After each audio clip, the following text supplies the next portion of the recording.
Hello traders, कैसे हैं आप सभी लोग। उम्मीद करता हूँ कि आप सभी लोग ठीक ठाक होंगे, खैरियत से होंगे। And welcome to our channel. Previous कुछ वीडियोस में हम लोगों ने बहुत सारी चीज़ें कवर कर चुके हैं, बहुत सारी स्ट्रेटजीज कवर कर चुके हैं, जिसमें हमारी कौन कौन सी स्ट्रेटजीज शामिल हैं, जिसमें हम लोगों ने बात की है। वीएसए के बारे में भी हम लोग अच्छी तरीके से बात कर चुके हैं। मोस्टली एसएमसी के जोन्स को हम लोग अपने इस चैनल पर कवर्ड कर चुके हैं। मार्केट स्ट्रक्चर को अच्छे तरीके से हम अपने इस मार्केट स्ट्रक्चर को हम अपने इस चैनल पर अच्छे तरीके से कवर कर चुके हैं। तो अब जो सबसे इम्पॉर्टेंट चीज़ है, इतनी सारी चीज़ों को समझने के बाद जो सबसे इम्पॉर्टेंट चीज़ है कि जो आपको समझना ज़रूरी है, जिसके बगैर समझ लीजिए कि आपकी ट्रेडिंग अधूरी है, वो क्या है? वो है आपका रिस्क मैनेजमेंट। अब रिस्क मैनेजमेंट क्या होता है, किस तरीके से रिस्क को मैनेज किया जाता है, और किस तरीके से रिस्क को मैनेज किया जाता है, और रिस्क की एलोकेशंस किस तरीके से होती हैं, लॉट साइज किस तरीके से कैलकुलेट करते हैं, और बाकी रही बहुत रिस्क टू रिवॉर्ड रेशो की इंपॉर्टेंस क्या होती है। इन तमाम चीज़ों के बारे में इंशाल्लाह आज की इस वीडियो में अपन क्या करेंगे, बात करेंगे। तो मेक श्योर कीजिए कि जो भी हमारे चैनल पर न्यू है तो चैनल को सब्सक्राइब करके बेल नोटिफिकेशन को ऑन कर लीजिए, ताकि आपको इसी तरीके से इन्फॉर्मेटिव वीडियोस देखने को मिलती रहे। आज की इस वीडियो में हम हमारा जो इम्पोर्टेंट कॉन्सेप्ट रहेगा, हमारा जो इम्पोर्टेंट टॉपिक रहेगा, वो समझने रिस्क मैनेजमेंट में।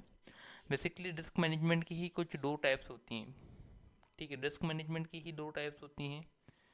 एक तो होती है हमारी मनी मैनेजमेंट, और दूसरा होती है आपकी ट्रेड मैनेजमेंट।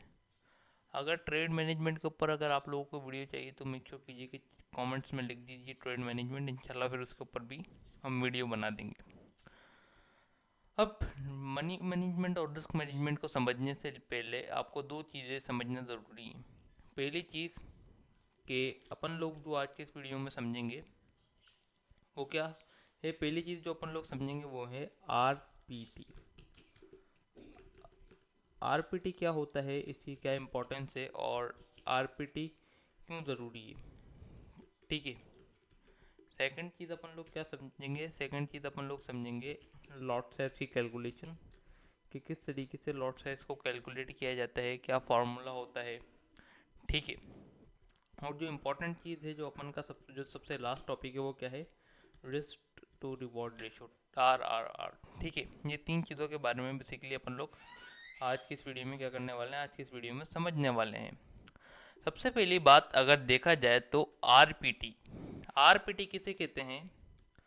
बेसिकली आरपीटी कहते हैं रिस्क आरपीटी किसे कहते हैं? आरपीटी कहते हैं आपका रिस्क पर ट्रेड, कि आप पर ट्रेड पे कितना रिस्क लेते हो, और उसको बेसिकली हम क्या कहते हैं, उसको अपन कहते हैं आरपीटी। आरपीटी को समझने से पहले जो सबसे इम्पोर्टेंट चीज़ है वो समझना कि मैक्सिमम कितना आरपीटी यानी मैक्सिमम कितना रिस्क पर ट्रेड आप लोगों ने लेना चाहिए, और उसका फ़ायदा क्या होता है, और रिस्क पर ट्रेड की वजह से आपका अकाउंट को क्या बेनिफिट मिलता है, या तो फिर आपका अकाउंट को क्या होता है, आपका अकाउंट की क्या सेफ्टी रहती है। सबसे बड़ा बेनिफिट जो आपके अकाउंट को मिलता है रिस्क पर ट्रेड को यूज़ करने से, ये रिस्क पर ट्रेड को फॉलो करने से, वो क्या मिलता है? वो मिलता है आपके कैपिटल की सेफ्टी। ठीक है, आपके कैपिटल की सेफ्टी। ठीक है, सेफ्टी इन द सेंस कि अगर आप फॉर एग्जांपल एक मैक्सिमाइज रिस्क लोगे, वो भी एक कैलकुलेटेड वे में मैक्सिमाइज रिस्क का मकसद है, जो बेसिकली हमें करना चाहिए, जो कि आइडियली हम लोग यूज़ करते हैं, वो हम यूज़ करते हैं 1%। और कभी हाई प्रोबेबिलिटी ट्रेड सेटअप बन जाता है तो 1.5 से 2% के दरमियान में, ये क्या 1.5 से 2% के दरमियान में ये रिस्क क्या हो जाता है, ये रिस्क चले जाता है। इसी तरीके से अब रही बात किस चीज़ की, इसी तरीके से रही बात कि रिस्क पर ट्रेड पे हम लोग 1% या 2% कैसे निकालें। फॉर एग्जाम्पल इससे पहले आप लोग ये समझते हैं कि भाई अपन एग्जाम्पल देते हैं कि जो हमारा अकाउंट बैलेंस है, हमारा जो अकाउंट बैलेंस है, फॉर एग्जाम्पल यहाँ पर मैं लिख भी देता हूँ, this is not a financial advice, ये खाली एक एनालिसिस करने का वे है कि किस तरीके से आपको रिस्क मैनेजमेंट करनी चाहिए।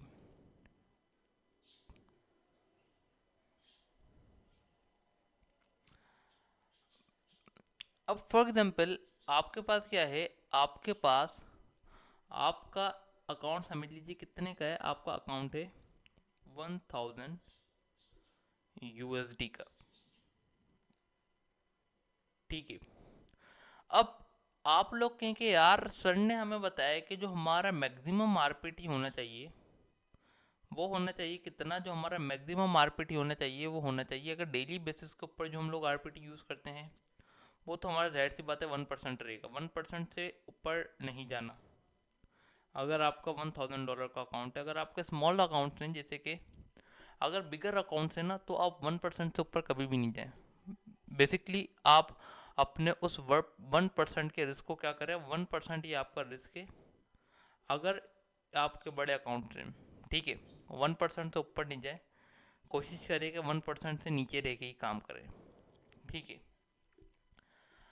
अगर आपका अकाउंट छोटा है, कैपिटल साइज छोटा है, जैसे कि फॉर एग्जांपल हमारा कैपिटल साइज क्या है 1000 USD का, ये एक बहुत छोटा अकाउंट साइज है, तो जाहिर सी बात है स्मॉल अकाउंट को ग्रो करने के लिए हमको क्या करना पड़ता है, स्मॉल अकाउंट को ग्रो करने के लिए हमें जाहिर सी बात है कि रिस्क लेना पड़ता है।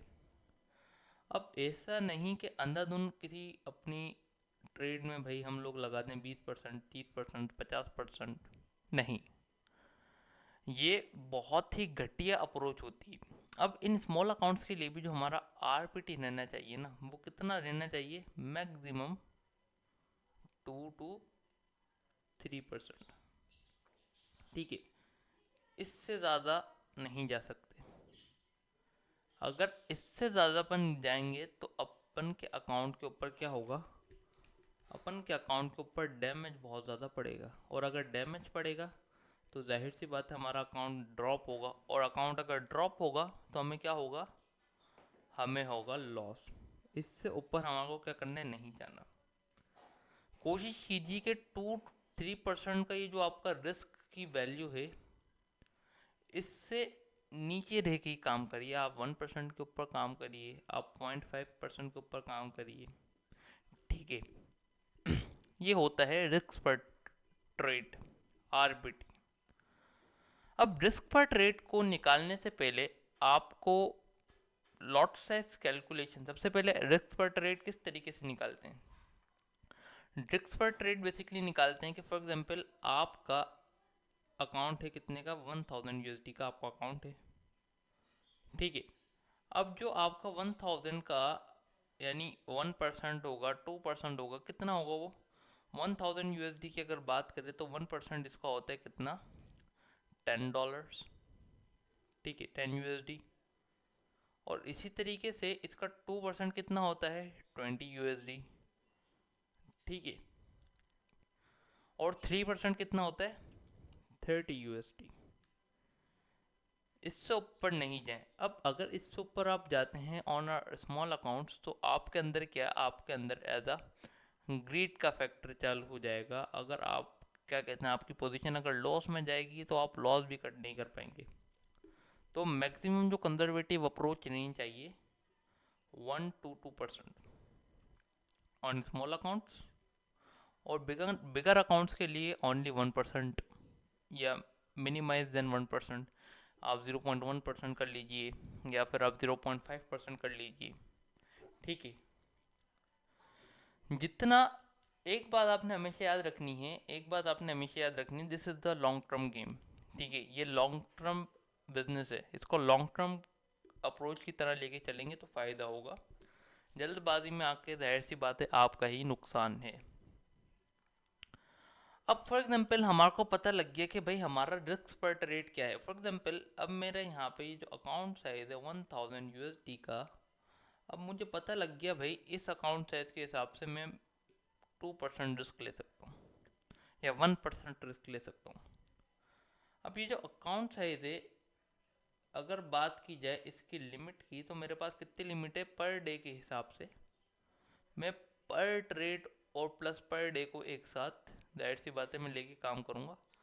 मेरा पर ट्रेड और पर डे मैं किससे ज़्यादा लॉस नहीं कर सकता, जो एक्सवाइजेड मैंने परसेंटेज मैंने जो निकाली है उससे ज़्यादा मैं लॉस नहीं कर सकता। अब ये जो एक्सवाइजेड परसेंटेज मैंने निकाली है वो क्या है, वो है, अगर देखो जाहिर सी बात स्मॉल अकाउंट है तो 1 to 3% से ऊपर मैं रिस्क नहीं कर सकता। ठीक है। अब फॉर एग्जाम्पल अपन समझते हैं कि भाई अब रिस्क हमारा को डिफाइंड हो गया कि भाई हमारा रिस्क है, चलिए हम क्या करते हैं, हम 2% के ऊपर स्टिक रहते हैं कि भाई हम लोगों को 2% से ज़्यादा रिस्क क्या करना है, रिस्क नहीं करना 2% से ज़्यादा। अब फॉर एग्जाम्पल हमारा जो आरपीटी है, अब मैं यहाँ पे लिख देता हूँ हमारा जो आरपीटी है या तो फिर हमारा जो आरपीडी है। अब आरपीडी क्या होता है, रिस्क रिस्क पर डे, वो हमारा क्या है, वो हमारा 2% है हमारी इस अमाउंट का, और जो कि कितना बनता है, जो कि बनता है भाई 20 USD। ठीक है। अब जो इम्पोर्टेंट चीज़ है, अब ये समझना कि how to calculate lot size, किस तरीके से लॉट साइज को कैलकुलेट करते हैं। लॉट साइज की कैलकुलेशन के लिए एक फॉर्मूला यूज में होता है, और वो क्या फॉर्मूला यूज में होता है, risk per trade RPT divided by SL in points. अब फॉर एग्जांपल अब यहाँ पे अगर हम लोग करते हैं बात किस चीज़ की,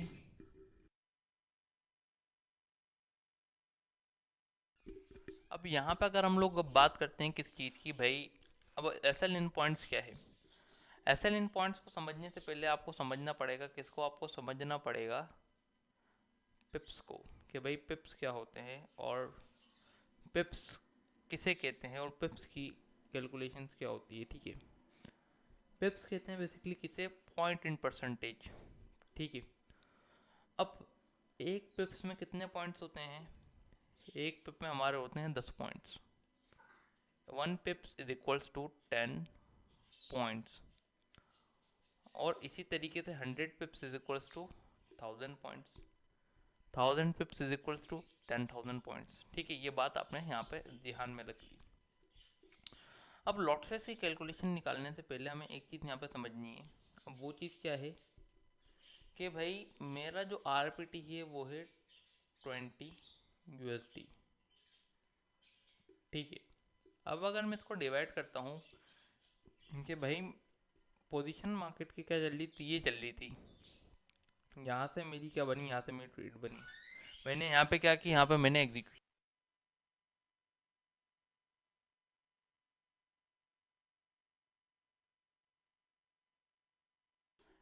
यहाँ पे मैंने क्या की, यहाँ पे मैंने अपनी ट्रेड एग्जीक्यूशन की।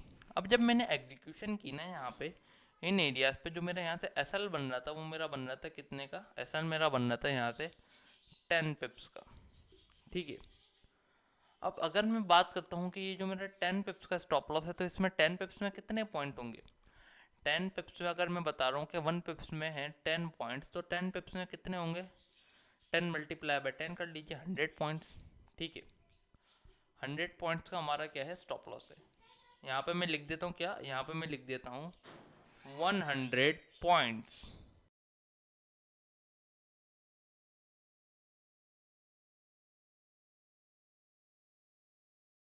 यहाँ पे मैं हम क्या लिख देते हैं, यहाँ पे हम लिख देते हैं 100 पॉइंट्स। अब ठीक है, ये जो हमारा 20 USD का स्टॉप लॉस है, और अगर हम लोग इसको डिवाइड करेंगे ना 100 पॉइंट से, तो हमारा क्या निकल के आएगा, जो हमारा रिजल्ट निकल के आएगा वो क्या आएगा, वो हमारा लॉट से जो निकल के आएगा वो आएगा 0.2। ठीक है। ये है ये है मिनी लॉट, इसे हम कहते हैं मिनी लॉट। साइज की भी 3 किस्में होती हैं, माइक्रो, मिनी, स्टैंडर्ड। ठीक है। अब फॉर एग्जांपल हम समझते हैं कि भाई अब ये जो हमारा स्टॉप लॉस है, ये तो हम बोल रहे हैं ना कि यार ये हमारा एस एल बन रहा है XYZ, 10 पिप्स का स्टॉप लॉस बन रहा है, तो अब हम क्या करते हैं, अब हम लोग इसी तरीके से कैलकुलेट करते हैं, किस चीज़ में, इसी तरीके से हम कैलकुलेट करते हैं अगेन कि भाई अब जो हमारा स्टॉप लॉस है, हमारा स्टॉप लॉस अब 10 पिप्स का नहीं है। अब फॉर एग्जांपल हमारा स्टॉप लॉस बन गया यहाँ से 100 पिप्स का, ठीक है, 100 पिप्स का हमारा यहाँ से स्टॉप लॉस बन गया। अब ये 100 पिप्स कितने हैं, यहाँ पे 100 पिप्स है 1000 पॉइंट्स। अब हम क्या करेंगे, अब अगर हम करेंगे ना 20 divided by 1000 in points is equals to, हमारे पास क्या निकल के आ जाएगा, हमारे पास जो हमारा लॉट साइज निकल के आ जाएगा, जो पहले 0.2 था, अब वो क्या हो जाएगा, अब हमारा रह जाएगा 0.02। ठीक है, इस तरीके से आप अपने लॉट साइज को कैलकुलेट करते हैं। रिस्क पर ट्रेड समझ लिया, लॉट साइज कैलकुलेशन समझ ली, पिप्स समझ लिया। अब जो हमारा जो लास्ट टॉपिक है जिसको हमें समझना लाजमी है, वो है इम्पोर्टेंस ऑफ आरआरआर। आरआरआर की बेसिकली फुल फॉर्म क्या होती है, आरआरआर की फुल फॉर्म होती है risk to reward ratio. Minimum to minimum आपने कभी भी ट्रेड करनी है तो आपने bigger risk to reward ratio के लिए ट्रेड करनी है। अगर मैं अपनी बात करूँ तो मैं कभी भी मैं नेगेटिव आरआर के पीछे ट्रेड नहीं करता। ठीक है, negative RR in the sense कि भाई अगर मुझे क्या होगा, अगर मुझे लॉस होगा तो लॉस मुझे होगा 10 रुपये का, ठीक है, 10 रुपये समझ लीजिए। और अगर मुझे प्रॉफिट होगा तो मुझे कितने का होगा, अगर प्रॉफिट होगा तो मुझे 5 रुपये का होगा। इसे कहते हैं क्या, इसे कहते हैं बेसिकली नेगेटिव आरआर। और कभी भी नेगेटिव आरआर के ऊपर नहीं जाना चाहिए। अगर नेगेटिव आरआर के ऊपर जाओगे तो आपका जो अकाउंट है ना, नेगेटिव आरआर के ऊपर अगर जाना है तो आपका अकाउंट जो है वो डिक्लाइन होता रहेगा डे बाय डे। अलबत्ता आपकी स्ट्रेटजी का एक्यूरेसी अच्छी ना हो तो, ठीक है। अब नेगेटिव आरआर क्या है, अब देखिए, अब जिस हिसाब से गोल्ड की कंडीशन चल रही है तो जाहिर सी बात है जो हमारे स्टॉप लॉसेज हैं, स्टॉप लॉसेज भी हमारे क्या बनने हैं, बड़े बनने हैं।